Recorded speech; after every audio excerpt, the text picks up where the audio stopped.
Good morning to you guys. Hope everyone is having a pretty good Tuesday. I would like for this Charger to move forward a little bit so that we, you and I, can continue on our day.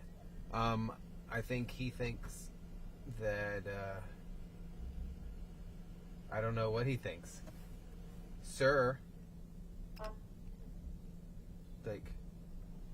like he wants me to go around him so that he can sit in this turn lane. He just waved me on, so we'll wave on and we'll move on while he sits there. So little food for thought for that, guys. If you're gonna do that, make sure that you're further back from the actual interchange itself, wherever traffic's going to start moving. And for example, we'll look up the distance at some point, but I believe, right off the top of my head, I believe it's about 30 feet. You cannot be within 30 feet of a stop sign because obviously traffic needs to maneuver within that area. So like, there's nothing completely wrong, 100% wrong. Like, I don't think that guy was intentionally being malicious, but at the same time, you got to do it a little further back, or simply just find a parking spot. So just, that's food for thought, because what did it make me do when I saw him wave? I had to then go on to like the oncoming travel lane and then come in too hot there. So just food for thought. That stuff kind of happens to all of us, where you want to pull over and maybe he was on his phone for a second, but he didn't like me beeping at him, and then I saw him kind of motion, hey dude, go around, kind of thing. So, all right, back to what we're doing today. Good morning to you guys. It is about 10:04 on our Tuesday. We're hopping on 417 this morning. We're 417 southbound from around 46A, and we're going for a nice drive this morning. Some viewers had some questions about different signs and stuff like that. So what I'd like to do is simply just hit the road, go for a nice drive, and see if we can find some of these indicators that are on our roadways. So if you've been out and about at all, so Florida move over law, flashing lights ahead, right? Move on over. We're going to move over. Why? Because you can't see it, right? I saw it. There it is.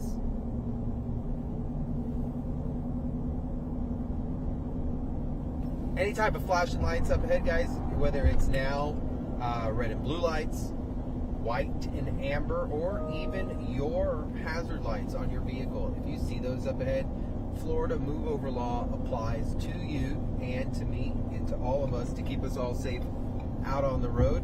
So you are required to vacate that closest lane next to whatever's flashing. And if you can't vacate the lane, then what are you going to do? We're going to slow down 20 miles an hour under said posted speed limit. So we're on 417, speed limit 70 miles an hour. We would slow down to 50 only if I could not move over, meaning there'd have to have been a car directly there for me not to have been able to move over and then use the subsection of the law. But the law specifically states you shall move over first. Okay? All right. This is the perfect thing. I love being out and about, just driving with you guys, because then we encounter different things. So like I said, we're 417 southbound. We just went over. We're coming up on Lake Mary Boulevard, so still in Seminole County at about the 49-mile marker. And a viewer sent me a message, and they were asking about, I keep seeing these numbers painted on the shoulder of the roadway. And sometimes they're just white blocked letters.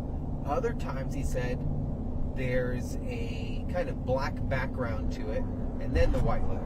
Okay, cool. So I was excited because I knew exactly what he was talking about.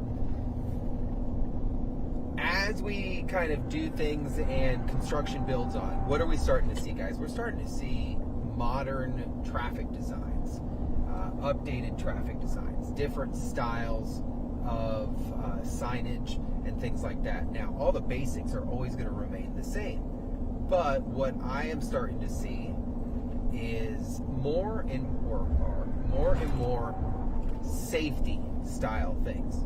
So, did not see this gentleman here. So what am I talking about?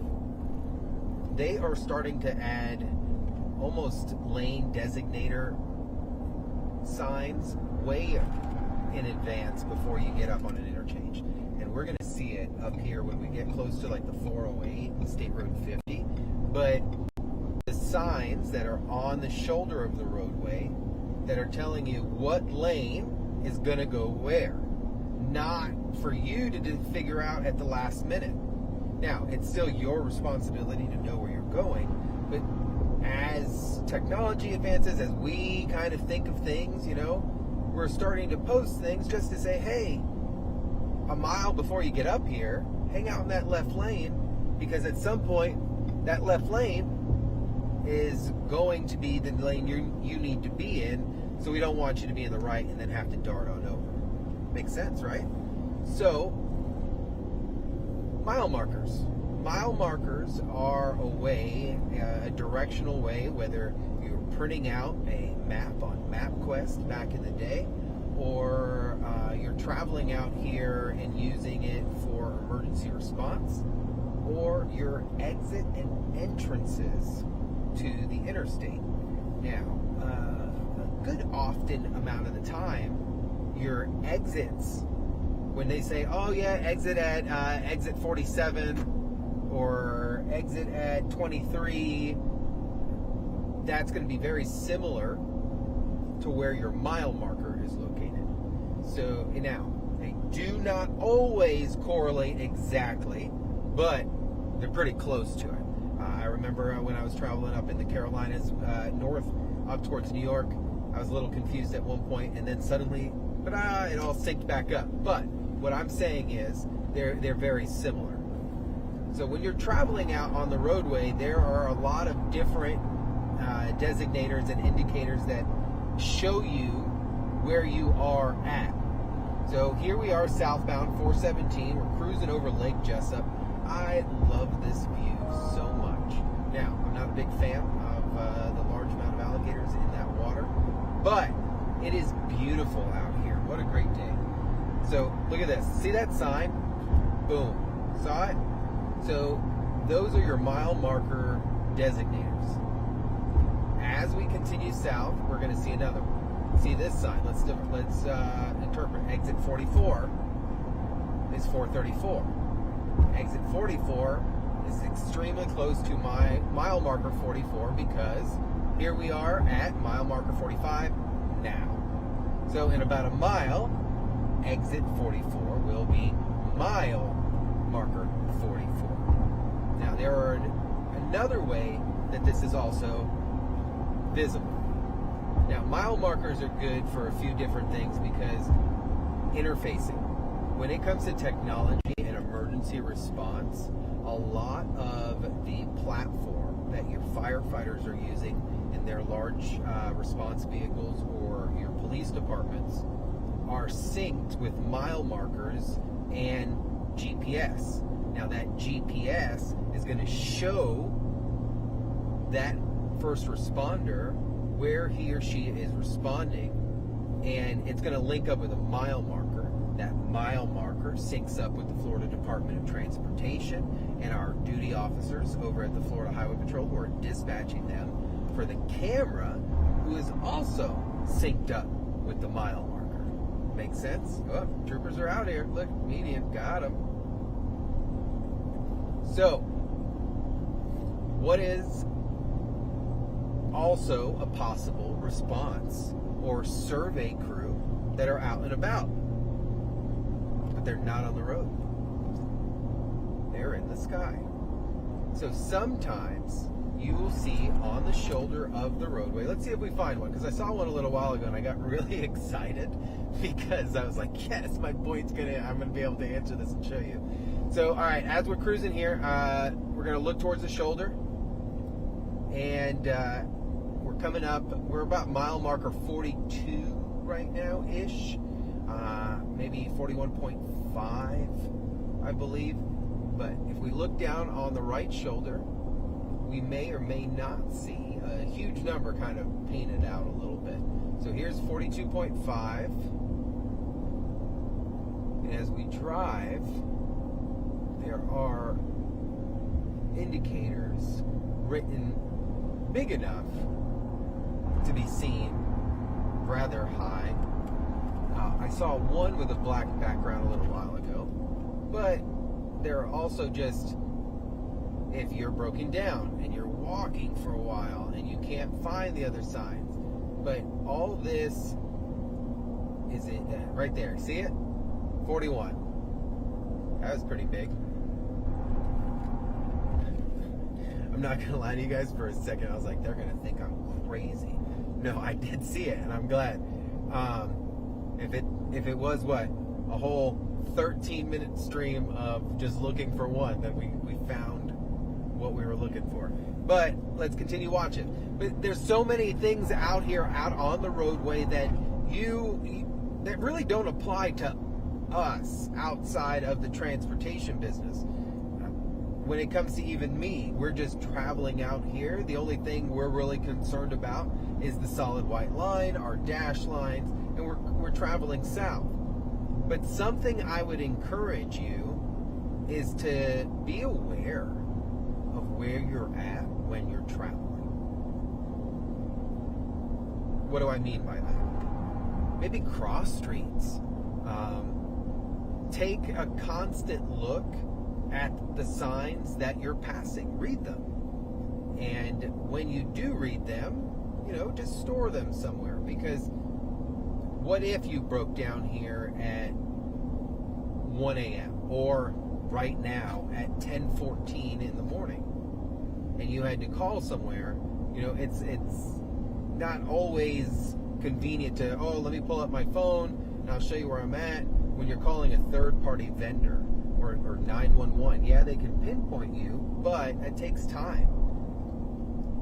There isn't a moment where I'm not aware of where I'm at on the roadway. So if I broke down, I couldn't find it, go for a little bit of a walk, stay off on the shoulder, and you could look either on the ground where you're at or where you're exiting, and then you're going to know the mile marker. For example, the last one we passed was about 40 seconds ago, mile marker 40. Here we are right here, 39.5. So we're going to exit out here at Aloma. We just passed 39.5, right? So as we're exiting, what do you think the Aloma exit would be? We just passed 39.5. The Aloma exit could be one of two numbers, but it's going to be exit 38. So here we go. We're going to exit out. So to answer that question, it was pretty clear that these are extra just indicators out on the roadway to let people know there's another one. Boom, 38. Big, it can be seen, high up, stuff like that. That's something you need to be aware of. Signs are everywhere. You just need to be the one to be aware of where you're at. What signs mean. What are they trying to tell you? Because I can promise you, look, I love these signs. These are one of my favorite signs. There's no one behind me, so I'm going to slow down a little bit. The lane explainers, I love those. I'm a nerd. I am such a nerd right now. But I love those traffic signs. Especially when they're posted a little further back.